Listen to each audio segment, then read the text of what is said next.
Hello students, good morning. आज के इस वीडियो में हम पढ़ेंगे एनसीईआरटी कक्षा 10 विज्ञान का 5वां अध्याय जैव प्रक्रम। बच्चों, वीडियो शुरू करने से पहले आपसे छोटी सी रिक्वेस्ट है कि आप चैनल को सब्सक्राइब ज़रूर कर लें, वीडियो को लाइक करें, अपने दोस्तों के साथ शेयर करें। चलिए शुरू करते हैं। हम जैव मतलब सजीव और अजैव निर्जीव में कैसे अंतर स्पष्ट करते हैं।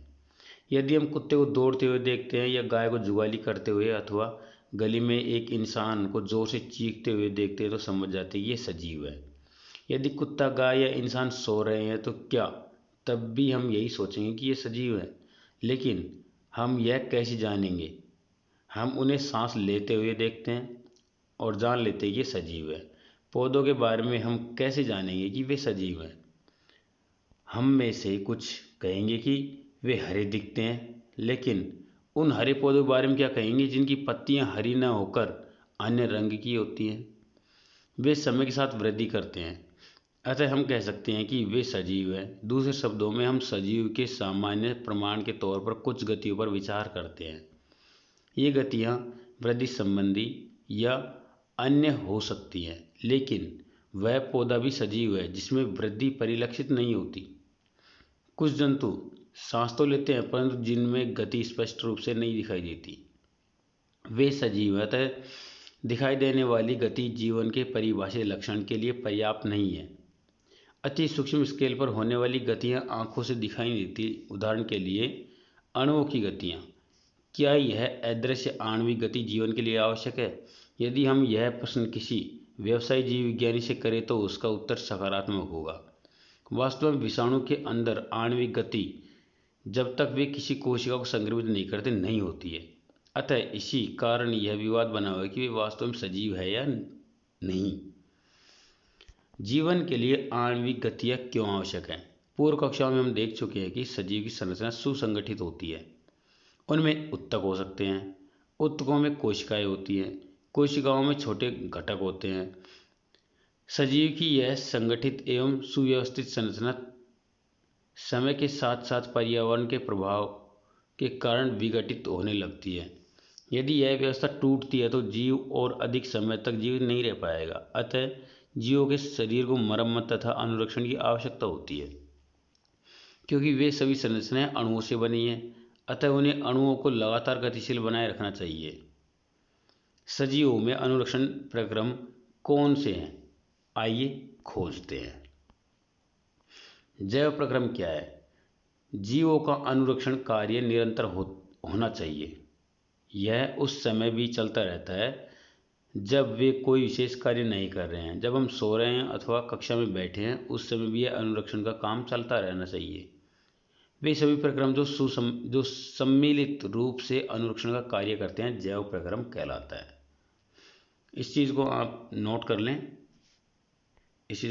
यहाँ से। वे सभी प्रक्रम जो सम्मिलित रूप से अनुरक्षण कार्य करते हैं जैव प्रक्रम कहलाते हैं। ठीक है, ये इंपॉर्टेंट है, एग्जाम में आएगा। क्योंकि क्षति तथा टूट फूट रोकने के लिए अनुरक्षण प्रक्रम की आवश्यकता होती है, तो इसके लिए उन्हें ऊर्जा की आवश्यकता होती है। यह ऊर्जा एकल जीव के शरीर के बाहर से आती है, इसलिए ऊर्जा के स्रोत का बाहर से जीव के शरीर में स्थानांतरण के लिए कोई प्रक्रम होना चाहिए। इस ऊर्जा के स्रोत को हम भोजन तथा शरीर के अंदर लेने के प्रक्रम को पोषण कहते हैं। यदि जीव में शारीरिक वृद्धि होती है तो इसके लिए उसे बाहर से अतिरिक्त कच्ची सामग्री की भी आवश्यकता होगी, क्योंकि पृथ्वी पर जीवन कार्बन आधारित अणुओं पर निर्भर है। अतः अधिकांश खाद्य पदार्थ भी कार्बन आधारित हैं। इन कार्बन स्रोतों की जटिलता के अनुसार विविध जीव भिन्न प्रकार के पोषण प्रक्रम को प्रयुक्त करते हैं। चूँकि पर्यावरण किसी एक जीव के नियंत्रण में नहीं है, अतः ऊर्जा के ये बाह्य स्रोत विविध प्रकार के हो सकते हैं। शरीर के अंदर ऊर्जा के इन स्रोतों के विघटन या निर्माण की आवश्यकता होती है, जिससे ये अंततः ऊर्जा के एक समान स्रोत में परिवर्तित हो जाने चाहिए। यह विभिन्न आणविक गतियों के लिए एवं विभिन्न जीव शरीर के अनुरक्षण तथा शरीर की वृद्धि के लिए आवश्यक अणुओं के निर्माण में उपयोगी है। इसके लिए शरीर के अंदर रासायनिक क्रियाओं की एक श्रृंखला आवश्यक है। उपचयन अपचयन अभिक्रियाएं अणुओं के विघटन की कुछ सामान्य रासायनिक युक्तियां हैं। इसके लिए बहुत से जीव शरीर के बाहरी स्रोत से ऑक्सीजन प्रयुक्त करते हैं। शरीर के बाहर से ऑक्सीजन को ग्रहण करना तथा कोशिकीय आवश्यकता के अनुसार खाद्य स्रोत के विघटन में उसका उपयोग श्वसन कहलाता है। एक एक कोशिकीय जीव की पूरी सतह पर्यावरण के संपर्क में रहती है, अतः इन्हें भोजन ग्रहण करने के लिए, गैसों का आदान प्रदान करने के लिए या वर्ज्य पदार्थ के निष्कासन के लिए किसी विशेष अंग की आवश्यकता नहीं होती। लेकिन जब जीव के शरीर का आकार बढ़ता है तथा शारीरिक अभिकल्प अधिक जटिल हो जाता है, तब क्या होता है?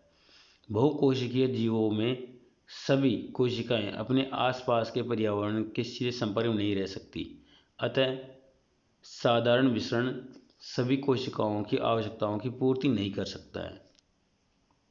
हम पहले भी देख चुके हैं, बहुकोशिकीय जीवों में विभिन्न कार्यों को करने के लिए भिन्न भिन्न अंग विशिष्टीकृत हो जाते हैं। हम इन विशिष्टीकृत ऊतकों से तथा जीवों के शरीर में उनके संगठन से परिचित हैं, अतः इसमें कोई आश्चर्य नहीं है कि भोजन का ऑक्सीजन का अंतर्ग्रहण भी विशिष्ट ऊतकों का कार्य है। परंतु इससे एक समस्या पैदा होती है। यद्यपि भोजन एवं ऑक्सीजन का अंतर्ग्रहण कुछ विशिष्ट अंगों द्वारा होता है, परंतु शरीर के सभी भागों की इनकी आवश्यकता होती है। इस स्थिति में भोजन एवं ऑक्सीजन को एक स्थान से दूसरे स्थान तक ले जाने के लिए वहन तंत्र की आवश्यकता होती है। जब रासायनिक अभिक्रियाओं में कार्बन स्रोत तथा ऑक्सीजन का उपयोग ऊर्जा प्राप्ति के लिए होता है, तो ऐसे उत्पाद भी बनते हैं जो शरीर की कोशिकाओं के लिए न केवल अनुपयोगी होते हैं बल्कि वे हानिकारक भी हो सकते हैं। इन अपशिष्ट उत्पादों को शरीर से बाहर निकालना अति आवश्यक होता है। इस प्रक्रम को हम उत्सर्जन कहते हैं। यदि बहुकोशिकीय जीवों में शरीर अभिकल्पना के मूल नियमों का पालन किया जाता है तो उत्सर्जन के लिए विशिष्ट ऊतक विकसित हो जाएगा। इसका अर्थ है परिवहन तंत्र की आवश्यकता अपशिष्ट पदार्थों को कोशिका से इस उत्सर्जन ऊतक तक पहुंचाने की होगी। आइए हम जीवन का अनुरक्षण करने वाले आवश्यक प्रकरणों के बारे में एक एक करके विचार करते हैं। सबसे पहले बात करें हम पोषण की। जब हम टहलते हैं या साइकिल की सवारी करते हैं तो हम ऊर्जा का उपयोग करते हैं। उस स्थिति में हम कोई आभासी क्रियाकलाप नहीं कर रहे हैं। हमारे शरीर में क्रम की स्थिति के अनुरक्षण के लिए ऊर्जा की आवश्यकता होती है। वृद्धि, विकास, प्रोटीन संश्लेषण आदि में हमें बाहर से भी पदार्थों की आवश्यकता होती है। यह ऊर्जा का स्रोत तथा पदार्थ जो हम खाते हैं वह भोजन है। सजीव अपना भोजन कैसे प्राप्त करते हैं? सभी जीवों में ऊर्जा तथा पदार्थ की सामान्य आवश्यकता समान है, लेकिन इसकी पूर्ति भिन्न विधियों से होती है। कुछ जीव अकार्बनिक स्रोतों से कार्बन डाइऑक्साइड तथा जल के रूप में सरल पदार्थ प्राप्त करते हैं। ये जीव स्वपोषी हैं, जिनमें सभी हरे पौधे तथा कुछ जीवाणु हैं। अन्य जीव जटिल पदार्थों का उपयोग करते हैं। इन जटिल पदार्थों को सरल पदार्थों में खंडित करना अनिवार्य है ताकि वे जीवों के संरक्षण तथा वृद्धि में प्रयुक्त हो सकें। इसे प्राप्त करने के लिए जीव जैव उत्प्रेरक का उपयोग करते हैं, जिन्हें एंजाइम कहते हैं। अतः विषमपोषी उत्तरजीविता के लिए प्रत्यक्ष या परोक्ष रूप से स्वपोषी पर आश्रित होते हैं। जंतु तथा कवक इसी प्रकार के विषमपोषी जीवों में सम्मिलित हैं। स्वपोषी पोषण। स्वपोषी जीव की कार्बन तथा ऊर्जा की आवश्यकताएं प्रकाश संश्लेषण द्वारा पूरी होती हैं।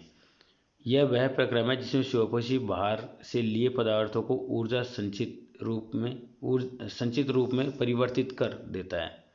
ये पदार्थ कार्बन डाइऑक्साइड तथा जल के रूप में लिए जाते हैं, जो सूर्य के प्रकाश या क्लोरोफिल की उपस्थिति में कार्बोहाइड्रेट में परिवर्तित कर दिए जाते हैं। कार्बोहाइड्रेट पौधों को ऊर्जा प्रदान करने में प्रयुक्त होते हैं। अगले अनुभाग में हम अध्ययन करेंगे कि यह कैसे होता है जो कार्बोहाइड्रेट तुरंत प्रयुक्त नहीं होते हैं। उन्हें मंड के रूप में संचित कर लिया जाता है। यह रक्षित आंतरिक ऊर्जा की तरह कार्य करेगा तथा पौधे द्वारा आवश्यकता अनुसार प्रयुक्त कर लिया जाता है। कुछ इस तरह हमारे अंदर भी देखी जाती है। हमारे द्वारा खाए गए भोजन से व्युत्पन्न ऊर्जा का कुछ भाग हमारे शरीर में ग्लाइकोजन के रूप में संचित हो जाता है। जैसे यहाँ पर एक अभिक्रिया दे रखी है, 6CO2 प्लस 12H2O। क्लोरोफिल और प्रकाश की उपस्थिति में ये ग्लूकोज में परिवर्तित हो जाता है, मतलब C6H12O6 plus 6O2 plus 6H2O। यहाँ पर पानी और ऑक्सीजन बाई प्रोडक्ट के रूप में बनते हैं। अब हम देखते हैं कि प्रकाश संश्लेषण प्रक्रम में वास्तव में क्या होता है। इस प्रक्रम के दौरान निम्नलिखित घटनाएं होती हैं। पहला, क्लोरोफिल द्वारा प्रकाश ऊर्जा को अवशोषित करना। दूसरा, प्रकाश ऊर्जा को रासायनिक ऊर्जा में रूपांतरित करना तथा जल अणुओं का हाइड्रोजन तथा ऑक्सीजन में अपघटन। तीसरा, कार्बन डाइऑक्साइड कार्बोहाइड्रेट में अपचयन। ये आवश्यकता नहीं है कि ये चरण तत्काल एक के बाद दूसरा हो। उदाहरण के लिए मरुद्भिद पौधे रात्रि में कार्बन डाइऑक्साइड लेते हैं और एक मध्यस्थ उत्पाद बनाते हैं। दिन में क्लोरोफिल ऊर्जा अवशोषित करके अंतिम उत्पाद बनाता है। आइए हम देखते हैं कि उपरोक्त अभिक्रिया का प्रत्येक घटक प्रकाश संश्लेषण के लिए किस प्रकार आवश्यक है। यदि आप ध्यानपूर्वक एक पत्ती के अनुप्रस्थ काट का सूक्ष्मदर्शी द्वारा अवलोकन करेंगे तो आप नोट करेंगे कि कुछ कोशिकाओं में हरे रंग के बिंदु दिखाई देते हैं। ये हरे बिंदु कोशिकांग हैं जिन्हें क्लोरोप्लास्ट कहते हैं। इनमें क्लोरोफिल होता है। आइए हम एक क्रियाकलाप करते हैं जो दर्शाता है कि प्रकाश संश्लेषण के लिए क्लोरोफिल आवश्यक है। इस तरह से एक क्रियाकलाप है, गमले में एक सबलित पत्ती, उदाहरण के लिए मनी प्लांट या क्रोटन का पौधा लीजिए।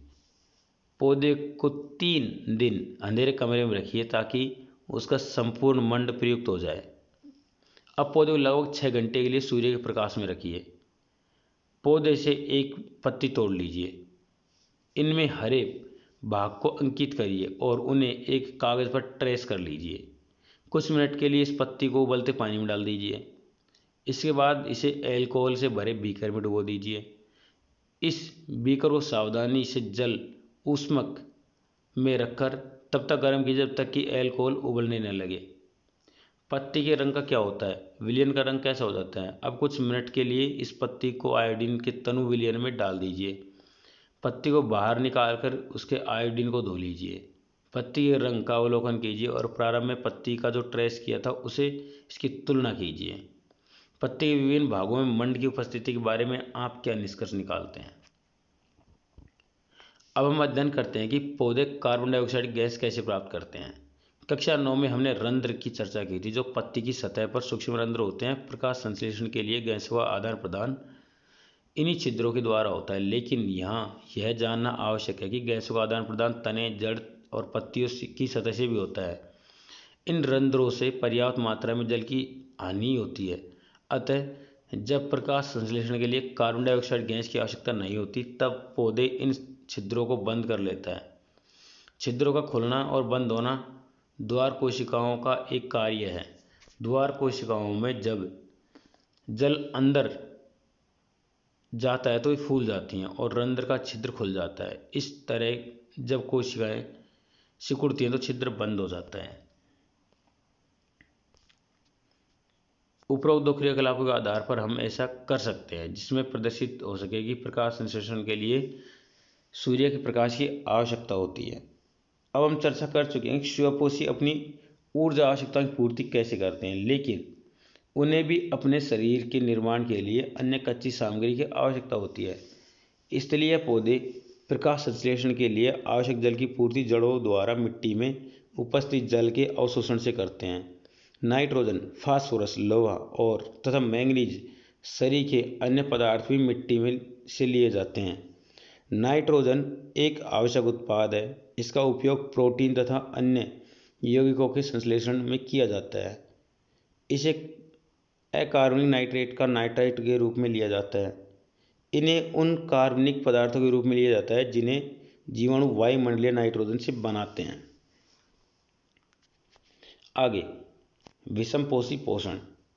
प्रत्येक जीव अपने पर्यावरण के अनुकूलित है। भोजन के स्वरूप तथा उपलब्धता के आधार पर पोषण की विधि विभिन्न प्रकार की हो सकती है। इसके लिए अतिरिक्त यह जीव के भोजन ग्रहण करने के ढंग पर भी निर्भर करती है। उदाहरण के लिए, यदि भोजन स्रोत अचल जैसे कि घास है या गतिशील जैसे हिरण है, दोनों प्रकार का भोजन का अभिगम का तरीका भिन्न भिन्न तथा गाय व शेर के किस पोषक उपकरण का उपयोग करते हैं। जीवों द्वारा भोजन ग्रहण करने और उसके उपयोग की अनेक युक्तियाँ हैं। कुछ जीव भोज्य पदार्थ का विघटन शरीर के बाहर ही कर लेते हैं तथा तब उसका अवशोषण करते हैं। फफूंद, यीस्ट और मशरूम आदि कवक इसके उदाहरण हैं। अन्य जीव संपूर्ण भोजन पदार्थ का अंतर्ग्रहण करते हैं तथा उनका पाचन शरीर के अंदर होता है। जीव द्वारा किस भोजन का अंतर्ग्रहण किया जाए और उसके पाचन की विधि उसके शरीर की अभिकल्पना तथा कार्यशैली पर निर्भर करती है। घास, फल, कीट, मछली या मृत खरगोश खाने वाले जंतुओं के अंदर अंतर के बारे में आप क्या सोचते हैं? कुछ अन्य जीव, पौधे और जंतुओं को बिना मारे उनसे पोषण प्राप्त करते हैं। वह पोषण युक्ति अमरबेल, किलनी, जूं, लीच, फीताकृमि, सरीखे बहुत से जीवों द्वारा प्रयुक्त होती है। जीव अपना पोषण कैसे करते हैं? क्योंकि भोजन और उसके अंतर्ग्रहण की विधि भिन्न है, अतः विभिन्न जीवों में पाचन तंत्र भी भिन्न है। एक कोशिकीय जीवों में भोजन संपूर्ण सतह से लिया जा सकता है, लेकिन जीव की जटिलता बढ़ने के साथ साथ विभिन्न कार्य करने वाले अंग विशिष्ट हो जाते हैं। उदाहरण के लिए, अमीबा कोशिकीय सतह से अंगुली जैसे अस्थायी प्रवर्ध की मदद से भोजन ग्रहण करता है। यह प्रवर्ध भोजन के कणों को घेर लेते हैं तथा संगलित होकर खाद्य रिक्तिका बनाते हैं। खाद्य रिक्तिका के अंदर जटिल पदार्थों का विघटन सरल पदार्थों में किया जाता है और वे कोशिका द्रव में विसरित हो जाते हैं। बचा हुआ अपच पदार्थ कोशिका की सतह की ओर गति करता है तथा शरीर से बाहर निष्कासित कर दिया जाता है। पैरामीशियम भी एक कोशिकीय जीव है जिसकी इसी कोशिका का एक निश्चित आकार होता है तथा भोजन एक विशिष्ट स्थान से ही ग्रहण किया जाता है। भोजन इस स्थान तक पक्षवाग की गति द्वारा पहुंचता है जो कोशिका की पूरी सतह को ढके होते हैं। मनुष्य में पोषण आहारनाल मूल रूप से मुंह से गुदा तक विस्तृत एक लंबी नली है। चित्र 5.6 में हम इस नली के विभिन्न भागों को देख सकते हैं जो हमारे शरीर में एक बार प्रविष्ट हो जाता है तथा उसका क्या होता है। क्या हम इस प्रक्रम पर चर्चा करते हैं? चलिए शुरू करते हैं।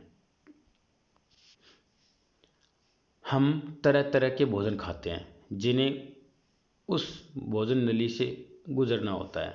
प्राकृतिक रूप से भोजन को एक प्रक्रम से गुजारना होता है जिससे वह उसी प्रकार के छोटे छोटे कणों में बदल जाता है। इसे हम दांतों से चबाकर पूरा कर लेते हैं। क्योंकि आहार का स्तर बहुत कोमल होता है, अतः भोजन को गीला किया जाता है ताकि उसका मार्ग आसान हो जाए। जब हम अपनी पसंद का कोई पदार्थ लेते हैं तो हमारे मुंह में पानी आ जाता है। यह वास्तव में केवल जल नहीं है, यह लार ग्रंथि से निकलने वाला एक रस है जिसे लाला रस या लार कहते हैं। जिस भोजन को हम खाते हैं उसका दूसरा पहलू उसकी जटिल संरचना है। यदि उसका अवशोषण आहार नाल द्वारा करना है तो इसे छोटे अणुओं में विखंडित करना होगा। यह काम जैव उत्प्रेरक द्वारा किया जाता है जिन्हें हम एंजाइम कहते हैं। लार में भी एक एंजाइम होता है जिसे लार एमाइलेज कहते हैं। वह मंड जटिल अणुओं को सरल शर्करा में खंडित कर देता है। भोजन को चबाने के दौरान पेशीय जीवा भोजन को लार के साथ पूरी तरह मिला देती है। आहार नली के हर भाग में भोजन की नियमित रूप से गति उसके सही ढंग से प्रक्रमित होने के लिए आवश्यक है। यह क्रमाकुंचन गति पूरी भोजन नली में होती है। मुंह से आमाशय तक भोजन ग्रसिका या इसोफेगस द्वारा ले लिया जाता है। आमाशय एक वृहत अंग है जो भोजन के आगे आने पर फैल जाता है। आमाशय की पेशीय भित्ति भोजन को अन्य पाचक रसों के साथ मिश्रित करने में सहायक होती है। ये पाचन कार्य आमाशय की भित्ति में उपस्थित जठर ग्रंथियों के द्वारा संपन्न होते हैं। ये हाइड्रोक्लोरिक अम्ल एक प्रोटीन पाचक एंजाइम पेप्सिन तथा श्लेष्मा का स्रवण करते हैं। हाइड्रोक्लोरिक अम्ल एक अम्लीय माध्यम तैयार करता है जो पेप्सिन एंजाइम की क्रिया में सहायक होता है। आपके विचार में अम्ल और कौन सा कार्य करते हैं? सामान्य परिस्थितियों में श्लेष्मा आमाशय के आंतरिक अस्तर की अम्ल से रक्षा करता है। हमने बहुधा वयस्कों को एसिडिटी अथवा अम्लता की शिकायत करते सुना है। क्या इसका संबंध उपरोक्त वर्णित विषय से तो नहीं है? आमाशय से भोजन का अभिक्षुद्रांत्र में प्रवेश करता है। यह अवरोधिनी पेशी द्वारा नियंत्रित होता है। क्षुद्रांत्र आहार नाल का सबसे लंबा भाग है। अत्यधिक कुंडलित होने के कारण यह संहत स्थान में अवस्थित होती है। विभिन्न जंतुओं में क्षुद्रांत्र की लंबाई उसके भोजन के प्रकार के अनुसार अलग अलग होती है। घास खाने वाले शाकाहारी का सेलुलोज पचाने के लिए लंबी क्षुद्रांत्र की आवश्यकता होती है। मांस का पाचन सरल है, अतः बाघ जैसे मांसाहारी की क्षुद्रांत्र छोटी होती है। क्षुद्रांत्र कार्बोहाइड्रेट, प्रोटीन तथा वसा के पूर्ण पाचन का स्थल है। इस कार्य के लिए यह यकृत तथा अग्नाशय से स्रावण प्राप्त करती है। आमाशय से आने वाला भोजन अम्लीय है और अग्नाशयिक एंजाइमों की क्रिया के लिए उसे क्षारीय बनाया जाता है। यकृत से स्रावित पित्तरस इस कार्य को करता है। यह कार्य वसा पर क्रिया करने के अतिरिक्त है। क्षुद्रांत्र में वसा बड़ी गोलिकाओं के रूप में होता है जिससे उस पर एंजाइम का कार्य करना मुश्किल हो जाता है।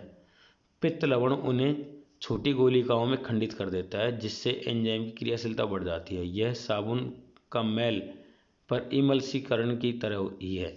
इसके विषय में हम अध्याय 4 में पढ़ चुके हैं। अग्नाशयिक रसस्रवण करता है जिसमें प्रोटीन के पाचन के लिए ट्रिप्सिन एंजाइम होता है और इमल्सीकृत वसा का पाचन करने के लिए लाइपेज एंजाइम होता है। क्षुद्रांत्र की भित्ति में ग्रंथि होती है जो आंतररस स्रावित करती है। इसमें उपस्थित एंजाइम अंत में प्रोटीन को एमिनो अम्लों, जटिल कार्बोहाइड्रेट्स को ग्लूकोज तथा वसा को वसा अम्ल तथा ग्लिसरॉल में परिवर्तित कर देते हैं। पाचित भोजन को आंत्र की भित्ति अवशोषित कर लेती है। क्षुद्रांत्र के आंतरिक अस्तर पर अनेक अंगुली जैसे प्रवर्ध होते हैं जिन्हें दीर्घरोम कहते हैं। ये अवशोषण का सतही क्षेत्रफल बढ़ा देते हैं।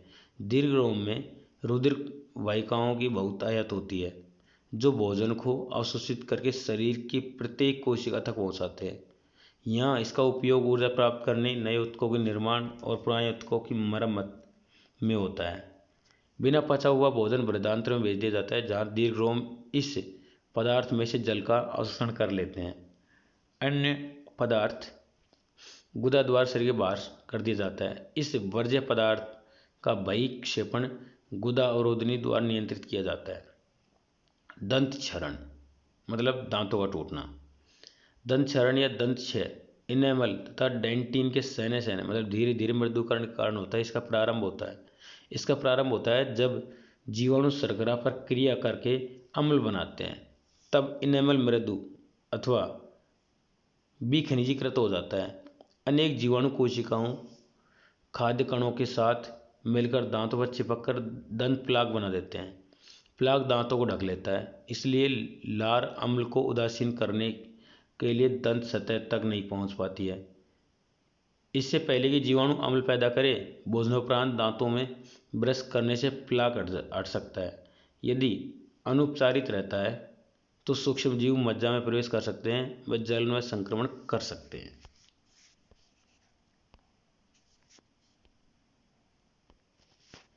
श्वसन।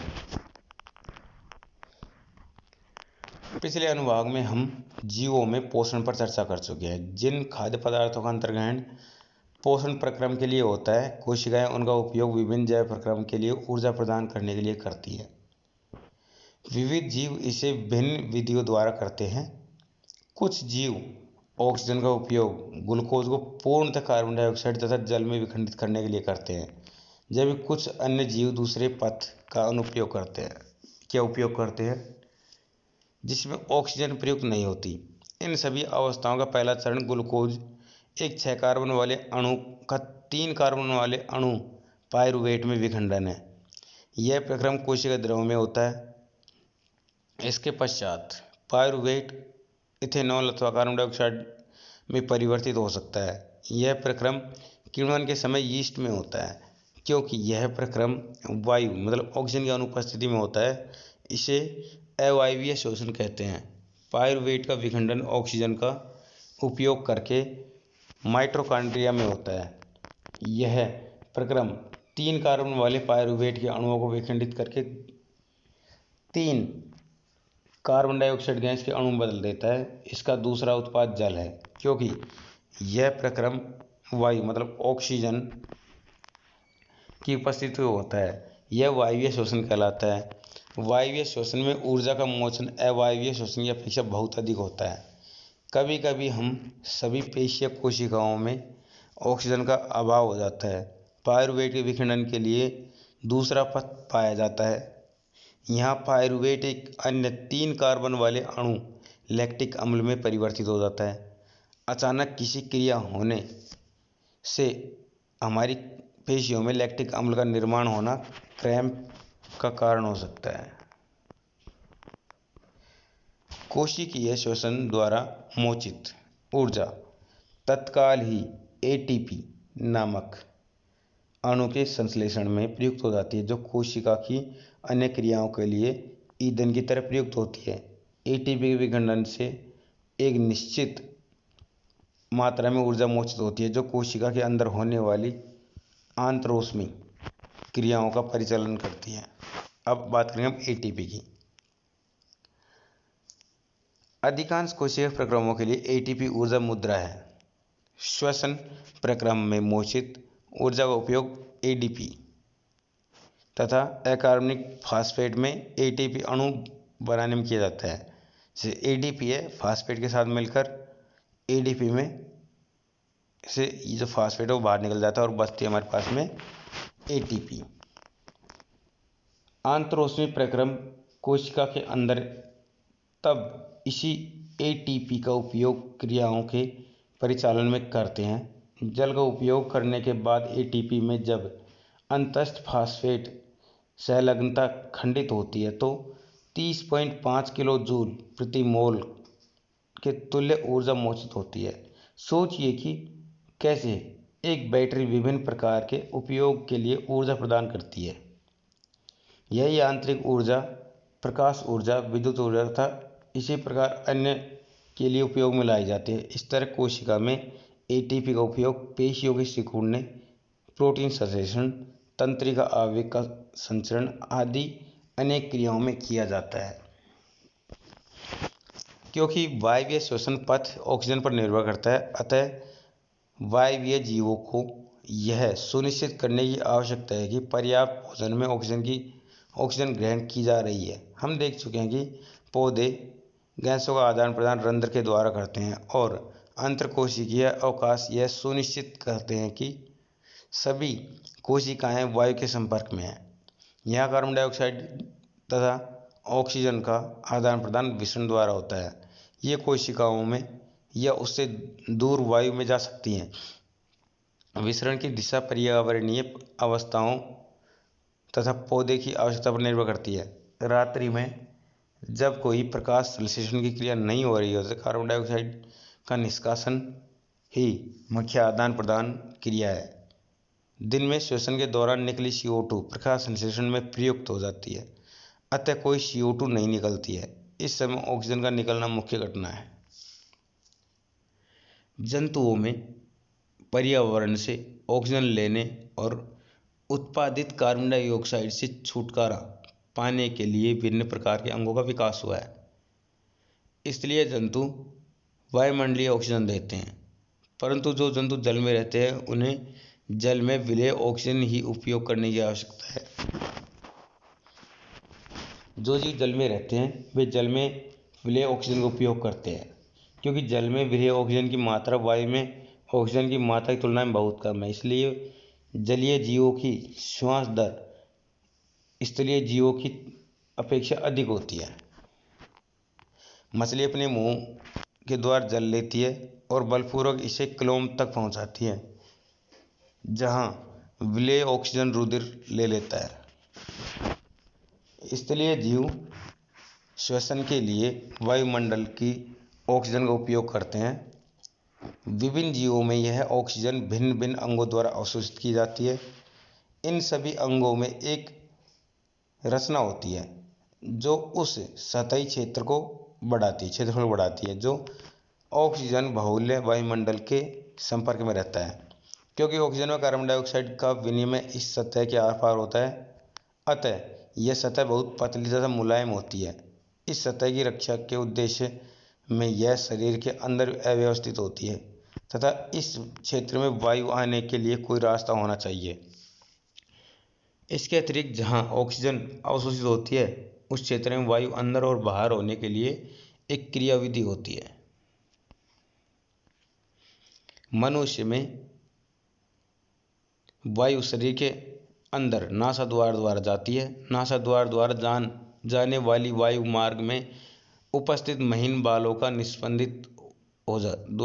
द्वारा निस्पंदित हो जाती है, जिस शरीर में जाने वाली वायु धूल तथा अन्य अशुद्धियाँ रहित होती है। इस मार्ग में श्लेष्मा की परत होती है जो इस प्रक्रम में सहायक होती है कि यहाँ से वायु कंठ द्वारा फुफ्फुस में प्रवाहित होती है। कंठ में उपास्थि के वलय उपस्थित होते हैं जो सुनिश्चित करते हैं कि वायु मार्ग निपतित न हो, मतलब बदले नहीं। फुफ्फुस के अंदर मार्ग छोटी और छोटी नलिकाओं में विभाजित हो जाता है जो अंत में गुब्बारे जैसी संरचना में अंतःकृत हो जाता है, जिसे कूपिका कहते हैं। कूपिका एक सतह उपलब्ध कराती है जिससे गैसों का विनिमय हो सकता है। कूपिकाओं की भित्ति में रुधिर वाहिकाओं का विस्तीर्ण जाल होता है।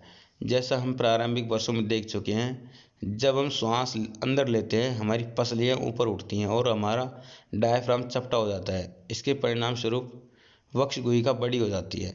इस कारण वायु फुफ्फुस के अंदर चूस ली जाती है और विस्तृत कूपिकाओं को भर लेती है। रुधिर शेष शरीर से कार्बन डाइऑक्साइड कूपिकाओं में छोड़ने के लिए जाता है। कूपिका रुधिर वाहिकाओं का रुधिर कूपिका वायु से ऑक्सीजन लेकर शरीर की सभी कोशिकाओं तक पहुंचता है। श्वास चक्र के समय जब वायु अंदर और बाहर होती है, फुफ्फुस सदैव शरीर का अवशिष्ट आयतन रखते हैं, जिससे ऑक्सीजन के अवशोषण तथा कार्बन डाइऑक्साइड के मोचन के लिए पर्याप्त समय मिल जाता है।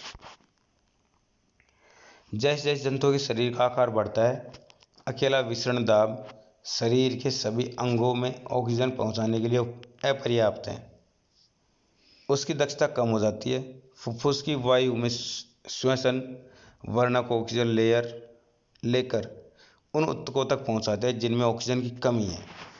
मानव में श्वसन वर्णक हीमोग्लोबिन है जो ऑक्सीजन के लिए उच्च बंधुता रखता है। यह वर्णक लाल रुधिर कणिकाओं में उपस्थित होता है।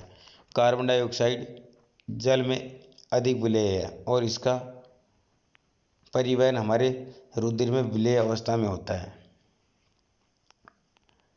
क्या आप जानते हैं यदि कूपिकाओं की सतह को फैला दिया जाए तो यह लगभग 80 वर्ग मीटर क्षेत्र तक ढक लेगी। क्या आप अनुमान लगा सकते हैं कि आपके अपने शरीर का सतही क्षेत्रफल कितना है? विचार कीजिए। विनिमय के लिए विस्तृत सतह उपलब्ध होने पर गैसों का विनिमय कितना दक्ष हो जाता है।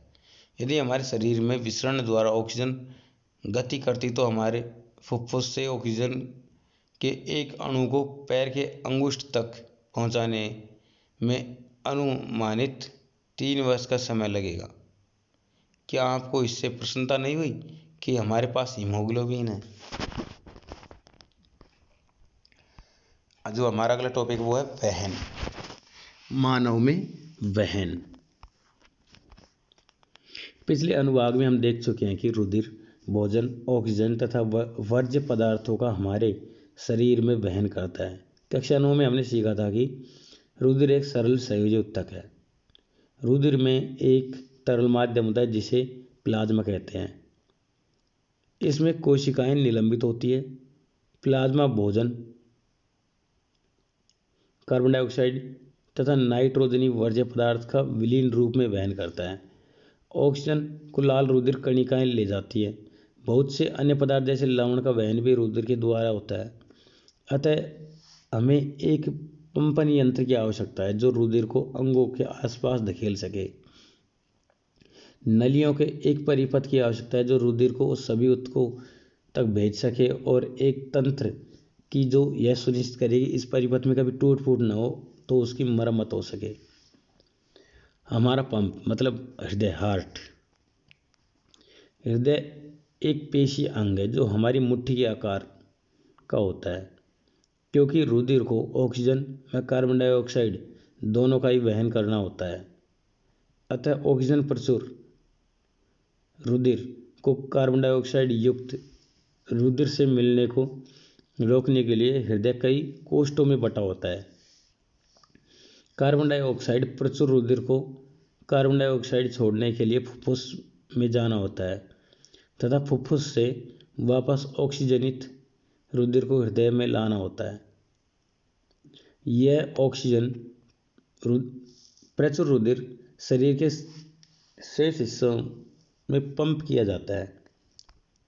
हम इस प्रक्रम को विभिन्न चरणों में समझ सकते हैं। ऑक्सीजन रुधिर फुफ्फुस से हृदय में बाईं ओर स्थित कोष्ठ मतलब बायां आलिंद में आता है। इस रुधिर को एकत्रित करते समय बायां आलिंद शिथिल रहता है। जब अगला कोष्ठ बायां निलय फैलता है तब यह संकुचित होता है, इससे रुधिर इसमें स्थानांतरित होता है। अपनी बारी पर जब पेशीय बाएं निलय संकुचित होता है तब रुधिर शरीर में पंपित हो जाता है। ऊपर वाला दायां कोष्ठ दायां आलिंद जब फैलता है तो शरीर में विऑक्सीजनित रुधिर आ जाता है। यह रुधिर को दाएं निलय में स्थानांतरित कर देता है, जो रुधिर को ऑक्सीकरण जनित हेतु अपनी बारी पर फुफ्फुस में पंप कर देता है। आलिंद में की अपेक्षा निलय की पेशीय भित्ति मोटी होती है, क्योंकि निलय को पूरे शरीर में रुधिर भेजना होता है। जब आलिंद या निलय संकुचित हो जाते हैं तो वास्तव में वाल्व उल्टी दिशा में रुधिर प्रवाह को रोकना सुनिश्चित कर देता है। नेक्स्ट है हमारा फुफ्फुस में ऑक्सीजन रुधिर में प्रवेश करती है। हृदय का दायां व बायां बंटवारा ऑक्सीजन तथा विऑक्सीजन जनित रुधिर को मिलने से रोकने में लाभदायक होता है। इस तरह का बंटवारा शरीर को उच्च दक्षतापूर्ण ऑक्सीजन की पूर्ति करता है। पक्षी और स्तनधारी सरीखे जंतुओं को जिन्हें उच्च ऊर्जा की आवश्यकता है, यह बहुत लाभदायक है, क्योंकि इन्हें अपने शरीर का तापमान बनाए रखने के लिए निरंतर ऊर्जा की आवश्यकता होती है। उन जंतुओं में जिन्हें इस कार्य के लिए ऊर्जा का उपयोग नहीं करना होता, शरीर का तापक्रम पर्यावरण के तापक्रम पर निर्भर होता है।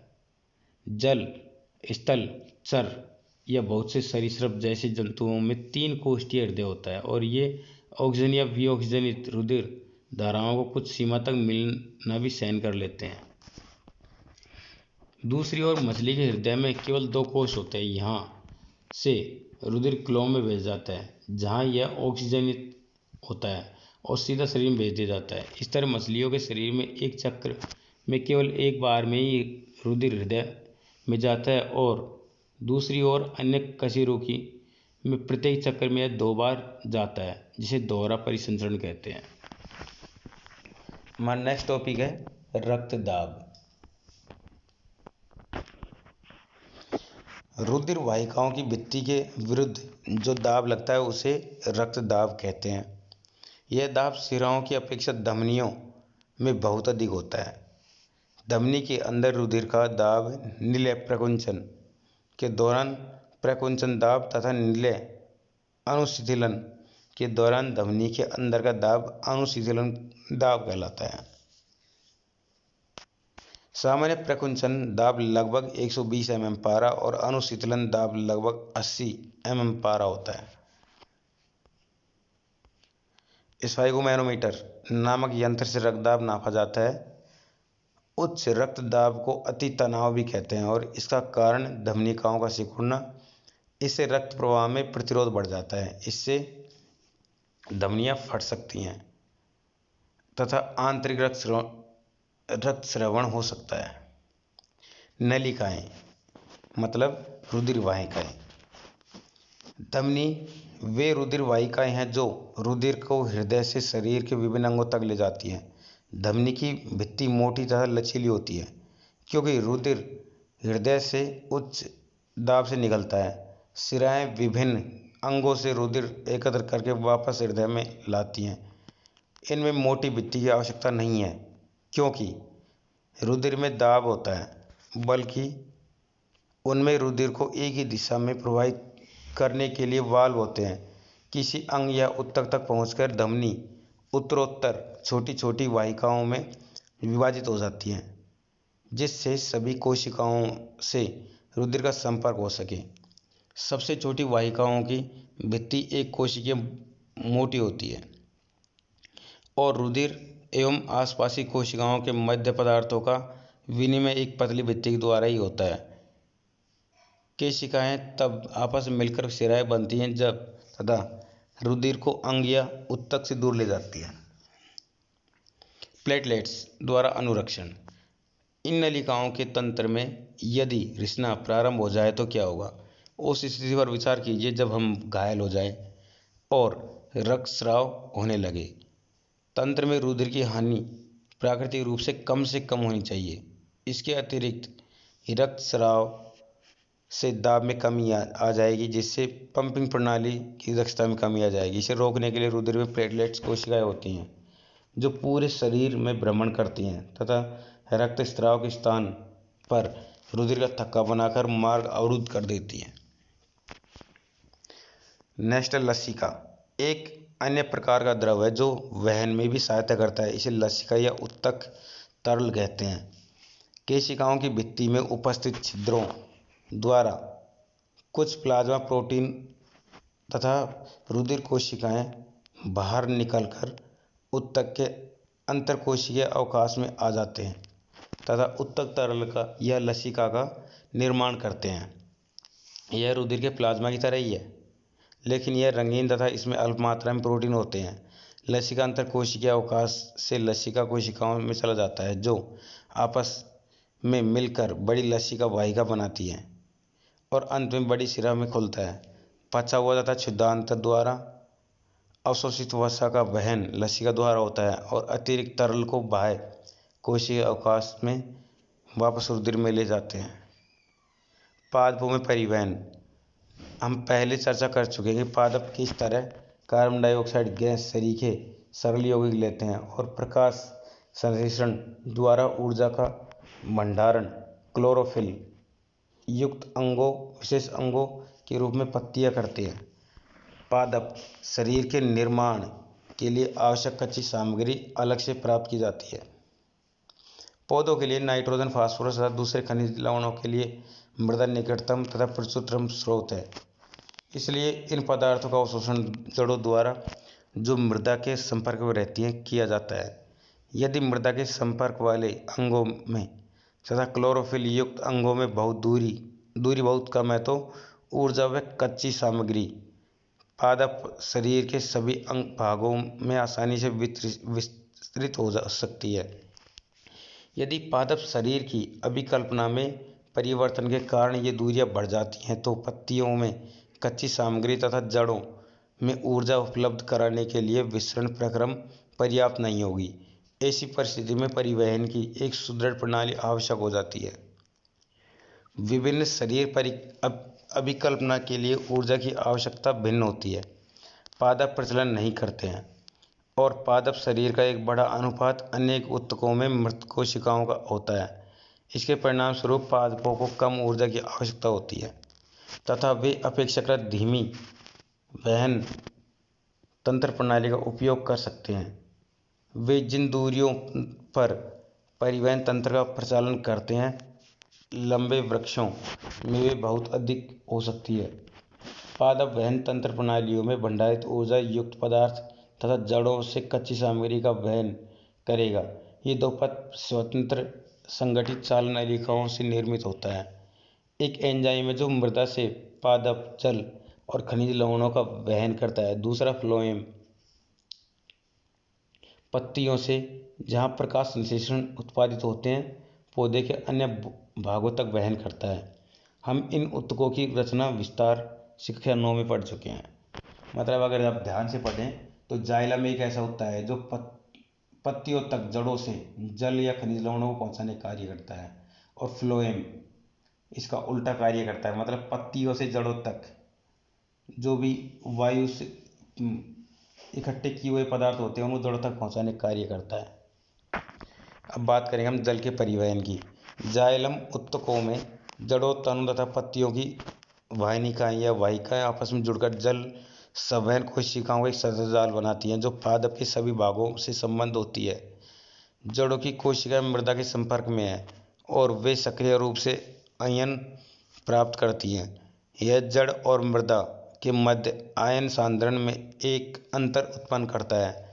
इस अंतर को समाप्त करने के लिए मृदा से जल जड़ में प्रवेश कर जाता है। इसका अर्थ है कि जल अनवरत गति से जड़ के जाइलम में जाता है और जल के स्तंभ का निर्माण करता है जो लगातार ऊपर की ओर धकेला जाता है। जो हम आमतौर पर पदार्थों की ऊंचाई देखते हैं, यह दाब जल को वहां पहुंचाने के लिए स्वयं में पर्याप्त नहीं है। पादप जाइलम द्वारा अपने सबसे ऊंचाई के बिंदु तक जल पहुंचाने की कोई और युक्ति करते हैं। यह मानकर कि पादप को पर्याप्त जलापूर्ति है, जिस जल की रंध्र के द्वारा हानि हुई है उसका प्रतिस्थापन पत्तियों में जाइलम वाहिकाओं द्वारा हो जाता है। वास्तव में कोशिकाओं में जल के अणुओं का वाष्प एक चूषण उत्पन्न करता है जो जल को जड़ों में उपस्थित जाइलम कोशिकाओं द्वारा खींचता है। पादप के वायवीय भागों द्वारा वाष्प के रूप में जल की हानि वाष्पोत्सर्जन कहलाती है। अतः वाष्पोत्सर्जन जल के अवशोषण एवं जड़ से पत्तियों तथा जल तथा उसमें विलेय खनिज लवणों के ऊपरी मुखी गति में सहायक है। यह ताप के नियमन में भी सहायक है। जल के वहन में मूल दाब रात्रि के समय विशेष रूप से प्रभावी है। दिन में जब रंध्र खुलते हैं, वाष्पोत्सर्जन कर्षण जाइलम में जल की गति के लिए है।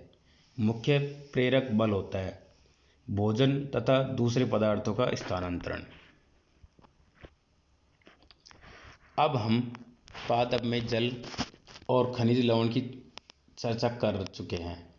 अब हम चर्चा करते हैं कि उपापचयी क्रियाओं के उत्पाद विशेष रूप से प्रकाश संश्लेषण पत्तियों में होता है तथा पादप के अन्य भागों में कैसे भेजे जाते हैं। प्रकाश संश्लेषण के विलेय उत्पादों का वहन स्थानांतरण कहलाता है और यह संवहन उत्तक के फ्लोएम नामक भाग द्वारा होता है। प्रकाश संश्लेषण के उत्पादों के अलावा फ्लोएम एमिनो अम्ल तथा अन्य पदार्थों का संवहन भी करता है।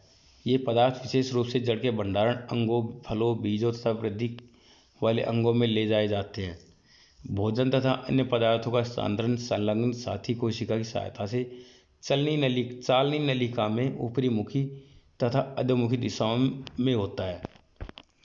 जाइलम द्वारा परिवहन, जिसे सामान्य भौतिक बलों द्वारा समझाया जा सकता है, से विपरीत फ्लोएम द्वारा स्थानांतरण है जो ऊर्जा के उपयोग से पूरा होता है। सुक्रोज शरीर के पदार्थ फ्लोएम उत्तकों से एटीपी से ऊर्जा से स्थानांतरित होते हैं। यह उत्तक का परासरण दाब बढ़ा देता है जिससे जल इसमें प्रवेश कर जाता है। यह दाब पदार्थों को फ्लोएम से इस उत्तक तक ले जाता है जहां दाब कम होता है। यह फ्लोएम को पादप की आवश्यकता के अनुसार पदार्थों का स्थानांतरण कराता है। उदाहरण के लिए बसंत में जड़ व तने के उत्तकों में भंडारित शर्करा का स्थानांतरण कोशिका कलिकाओं में होता है जिसे वृद्धि के लिए ऊर्जा की आवश्यकता होती है। हमारा जो नेक्स्ट टॉपिक है वो है उत्सर्जन। हम चर्चा कर चुके हैं कि जीव प्रकाश संश्लेषण तथा श्वसन में जलित वर्ज्य गैसों से कैसे छुटकारा पाते हैं। अन्य उपापचयी क्रियाओं में जनित नाइट्रोजन युक्त पदार्थों का निकालना आवश्यक है। यह जैव प्रक्रम जिसमें इस हानिकारक उपापचयी वर्ज्य पदार्थ का निष्कासन होता है उत्सर्जन कहलाता है। विभिन्न जंतु इसके लिए विविध युक्तियां करते हैं। बहुत से एक कोशिक जीव इन अपशिष्टों को शरीर की सतह से जल में विसरित कर देते हैं, जैसा हम अन्य प्रक्रम में देख चुके हैं। जटिल बहुकोशिकीय जीव इस कार्य को पूरा करने के लिए विशिष्ट अंगों का उपयोग करते हैं। मानव में उत्सर्जन। मानव में उत्सर्जन तंत्र में एक जोड़ा वृक्क, एक मूत्रवाहिनी, एक मूत्राशय तथा एक मूत्र मार्ग होता है। वृक्क उदर में रीढ़ या हड्डी के दोनों ओर स्थित होते हैं। वृक्क में मूत्र बनने के बाद मूत्रवाहिनी में होता है, वह मूत्राशय में आ जाता है तथा यहाँ तब तक एकत्र रहता है जब तक मूत्र मार्ग से निकल नहीं जाता है। मूत्र किस प्रकार तैयार होता है? मूत्र बनने का उद्देश्य रुधिर में से वर्ज्य पदार्थों को छानकर बाहर करना है। फुफ्फुस में कार्बन डाइऑक्साइड गैस रुधिर से अलग हो जाती है, जबकि नाइट्रोजनी वर्ज्य पदार्थ जैसे यूरिया का यूरिक अम्ल वृक्क में रुधिर से अलग कर दिए जाते हैं। यह कोई आश्चर्य की बात नहीं है। वृक्क में आधारी निस्संद एकक फुफ्फुस की तरह ही बहुत पतली भित्ति वाली रुधिर कोशिकाओं का गुच्छा होता है। वृक्क में प्रत्येक कोशिका गुच्छ एक नलिका के रूप में नलिका के कप के आकार के सिरे के अंदर होता है। यह नलिका छने हुए मूत्र को एकत्र करती है। प्रत्येक वृक्क में ऐसे अनेक निस्संदन एकक होते हैं जिन्हें वक्राणु या नेफ्रॉन कहते हैं, जो आपस में निकटता से पैक रहते हैं। प्रारंभिक निस्संद में कुछ पदार्थ जैसे ग्लूकोज, अमीनो अम्ल, लवण और प्रचुर मात्रा में जल रह जाते हैं। जैसे जैसे मूत्र इस नलिका में प्रवाहित होता है, इन पदार्थों का चयनित पुनरावशोषण हो जाता है। जल की मात्रा पुनरावशोषण शरीर में उपलब्ध अतिरिक्त जल की मात्रा पर तथा कितना विलेप वर्ज्य उत्सर्जित करने पर निर्भर करता है। प्रत्येक वृक्क में निकलने वाला मूत्र एक लंबी नलिका मूत्रवाहिनी में प्रवेश करता है, जो वृक्क को मूत्राशय से जोड़ती है। मूत्राशय में मूत्र भंडारित रहता है जब तक कि फैले हुए मूत्रमार्ग का दाब मूत्रमार्ग द्वारा उसे बाहर न कर दे। मूत्रमार्ग में मूत्राशय पेशीय होता है, अतः यह तंत्रिका नियंत्रण में है। इसकी चर्चा हम कर चुके हैं। परिणाम स्वरूप हम प्राय मूत्र निकासी को नियंत्रित कर लेते हैं। कृत्रिम वृक्क मतलब अपोहन, जिसको हम डायलिसिस बोलते हैं। उत्तरजीविता के लिए वृक्क जैव अंग है। कई कारक जैसे संक्रमण, आघात या वृक्क में सीमित रुधिर प्रवाह वृक्क की क्रियाशीलता को कम कर देते हैं। यह शरीर में विषैले अपशिष्ट को संचित कराता है, जिससे मृत्यु भी हो सकती है। वृक्क के अक्रिय होने की अवस्था में वृक्क का उपयोग किया जा सकता है। एक कृत्रिम वृक्क नाइट्रोजनी अपशिष्ट पदार्थों को रुधिर से अपोहन द्वारा निकालने की एक युक्ति है। कृत्रिम वृक्क बहुत सी अर्धपारगमी अस्तर वाली नलिकाओं से युक्त होती है। ये नलिकाएं अपोहन द्रव से भरी टंकी में लगी रहती हैं। इस द्रव का परासरण दाब रुधिर जैसा ही होता है, लेकिन इसमें नाइट्रोजनी अपशिष्ट नहीं होते। रोगी के रुधिर को इन नलिकाओं में प्रवाहित कराते हैं। इस मार्ग में रुधिर से अपशिष्ट उत्पाद विसरण द्वारा अपोहन में आ जाते हैं। शुद्धिकृत रुधिर वापस रोगी शरीर में पंपित कर दिया जाता है। यह वृक्क के कार्य के समान है, लेकिन एक अंतर है कि इसमें कोई पुनरावशोषण नहीं होता। प्राय एक स्वस्थ वयस्क में प्रतिदिन 180 लीटर आरंभिक निस्संद वृक्क में होता है। यद्यपि एक दिन में उत्सर्जित मूत्र का आयतन वास्तव में 1 या 2 लीटर है, लेकिन शेष निस्संद वृक्क नलिकाओं में पुनरावर्तित हो जाता है।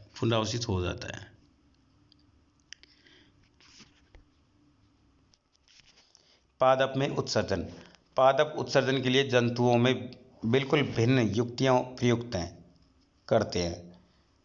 प्रकाश संश्लेषण में जनित ऑक्सीजन भी अपशिष्ट उत्पाद कही जा सकती है। हम पहले चर्चा कर चुके हैं कि पौधे ऑक्सीजन तथा कार्बन डाइऑक्साइड के साथ कैसा व्यवहार करते हैं। वे अतिरिक्त जल से वाष्पोत्सर्जन द्वारा छुटकारा पा सकते हैं। पादपों में बहुत से ऊतक मृत कोशिकाओं के बने होते हैं और वे अपने कुछ भागों जैसे पत्तियों का क्षय भी कर सकते हैं। बहुत से पादप अपशिष्ट उत्पाद बहुकोशीय रिक्तिका में संचित रहते हैं। पौधों से गिरने वाली पत्तियों में भी अपशिष्ट उत्पाद संचित रहते हैं। अन्य अपशिष्ट उत्पाद रेजिन और गोंद के रूप में विशेष रूप से पुराने जाइलम में संचित रहते हैं। पादप भी कुछ विशिष्ट पदार्थों को अपने आसपास की मृदा में उत्सर्जित करते हैं। बात करेंगे हम अंगदान की। अंगदान एक उदार कार्य है जिसमें किसी भी व्यक्ति को अंगदान किया जाता है उसका कोई अंग ठीक से कार्य न कर रहा हो। यह दान दाताओं और उसके परिवार वालों की सहमति द्वारा किया जा सकता है। अंग और उत्तक दान में दान दाता की उम्र व लिंग मायने नहीं रखती। प्रत्यारोपण किसी व्यक्ति के जीवन को बचा या बदल सकता है। ग्राही के अंग खराब अथवा बीमारी या चोट की वजह से क्षतिग्रस्त होने के कारण अंग प्रत्यारोपण आवश्यक हो जाता है। अंग दान में किसी एक व्यक्ति के शरीर में शल्य चिकित्सा द्वारा अंग निकालकर किसी अन्य व्यक्ति के शरीर में प्रत्यारोपित किया जाता है। सामान्य प्रत्यारोपण में कार्निया, गुर्दे, दिल, यकृत, अग्नाशय, फेफड़े, आंत और अस्थि मज्जा शामिल है। अधिकांश अंगदान व उत्तक दानदाता की मृत्यु के ठीक बाद होते हैं या जब डॉक्टर किसी व्यक्ति के मस्तिष्क को मृत घोषित करता है तब। लेकिन कुछ अंगों जैसे गुर्दे, यकृत का कुछ भाग, फेफड़े आदि और उत्तक को दानदाता के जीवित होने पर भी किया जा सकता है। तो ये हमारा अध्याय था। आपको कैसा लगा कमेंट करके ज़रूर बताएं। वीडियो को लाइक करें, अपने दोस्तों के साथ शेयर करें। चलिए मिलेंगे अगले वीडियो के साथ में।